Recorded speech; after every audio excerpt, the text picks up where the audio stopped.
How's it going? Fox back again. Another request today. This one is from a chap called Flowrim. I believe he's had one done before. I'm not too sure. But anyway, it was but for this. Miguel Campbell, Baby I Got It. It's the Hughes edit. It's another deep house bass. There'll be a link in the description where you can listen to this track to compare it exactly. There will also be a link in the description where you can download this patch for free. And I've done it with Serum. This is the sound.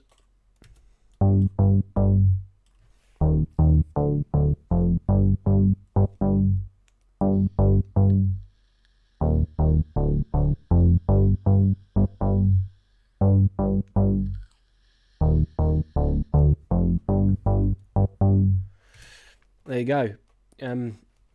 Really deep this one was. It was really deep, but at the same time it had a lot brighter harmonics. So how I've done that is I've just got the same sort of MIDI notes following the progression that they were doing, an octave apart. So I've got one. I made it originally at this G2. It was quite subby. Introduced the other layer, made it sound a lot more fuller. Didn't make it monophonic. All bass patches don't have to be monophonic. Sometimes you're going to need to do multiple layers of them, whether you do it with two different instances of Serum or in the same patch like this one.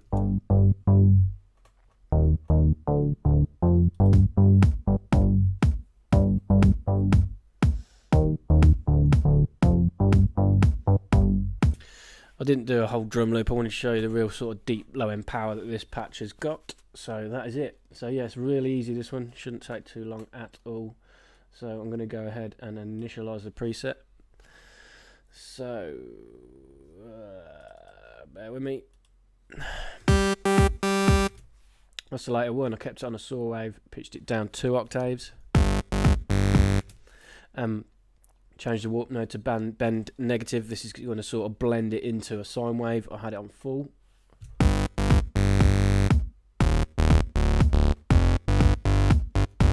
Smooths all the edges off, makes it a lot more rounded. The next one was a triangle. I did exactly the same thing. Oscillator B, although I pitched this down 1 octave.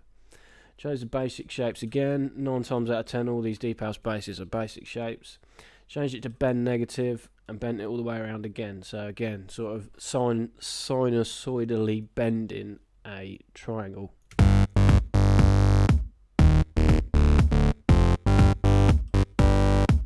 What it does when it does it a triangle is it hollows the sound out in the middle, but then you got these nice raspy points.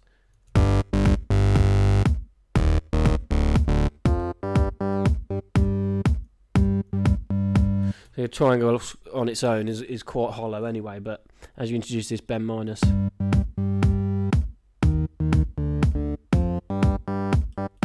made it a lot more raspy. It's almost like using a thin sort of pulse wave. Two together.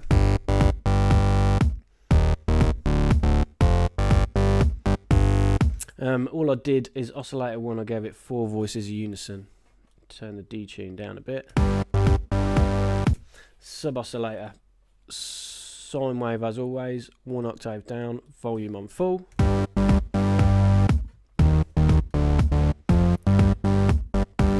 wanted to create a bit of a plucky amp envelope, so I pulled the sustain down to 0.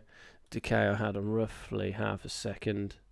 And then I love the way you can sort of change this curve with this Serum. This really sets it apart from other synths with envelopes. I mean, you listen to what a difference it makes just changing it from this to how I'm going to have it.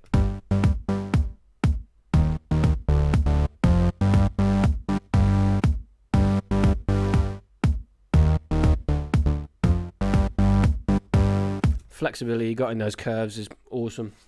Real neat bit of kit. Release tiny 6 milliseconds. You're not really going to get to a release stage anyway over the notes that we've got in this MIDI clip.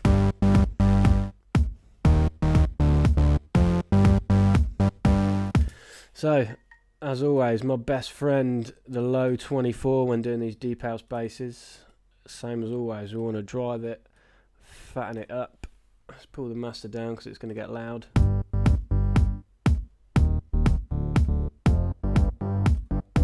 Resonance around the cutoff point.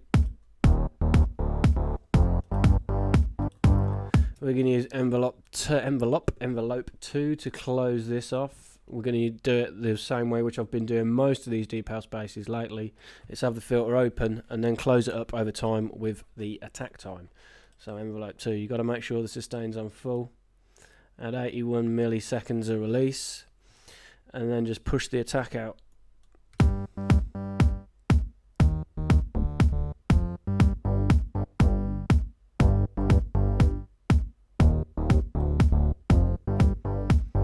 Same thing again, I'll just change his curve slightly.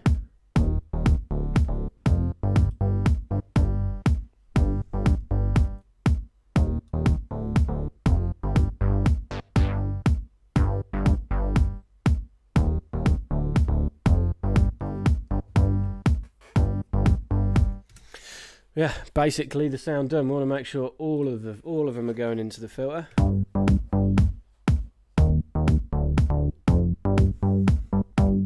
What I did use, I used macro 1 on the filter cutoff. Just click it, drag it on it, and now you can control. I mean, you're not going to want to open the macro all the way up, but listen what happens when we play with this now.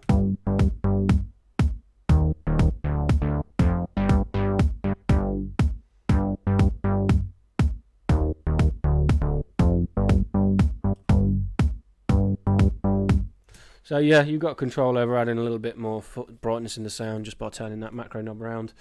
The only thing I did in the effects section was a bit of EQing just to boost it around the certain areas that I do. I do this quite a lot now actually.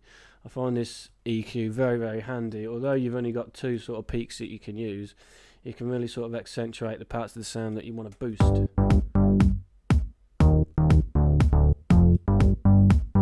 That's what I did. I chose peaks for both of them. The settings around here, so not too much of a steep Q.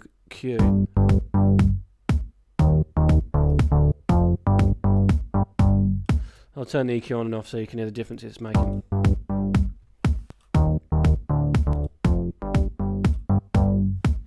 Because it was a real deep bass, it's just accentuating those parts of the sound. I mean, this frequency is set at 1100 Hz, which is real just outside the sub territory, and this one is at 1000 Hz, so mids.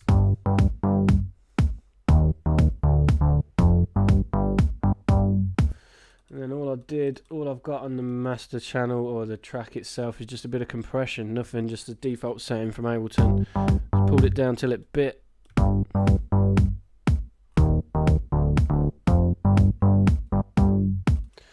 Real easy.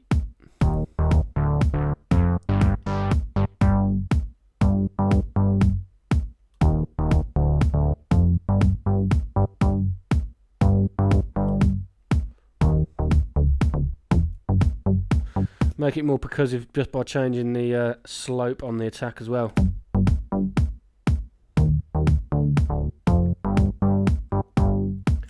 Excuse me, there you go.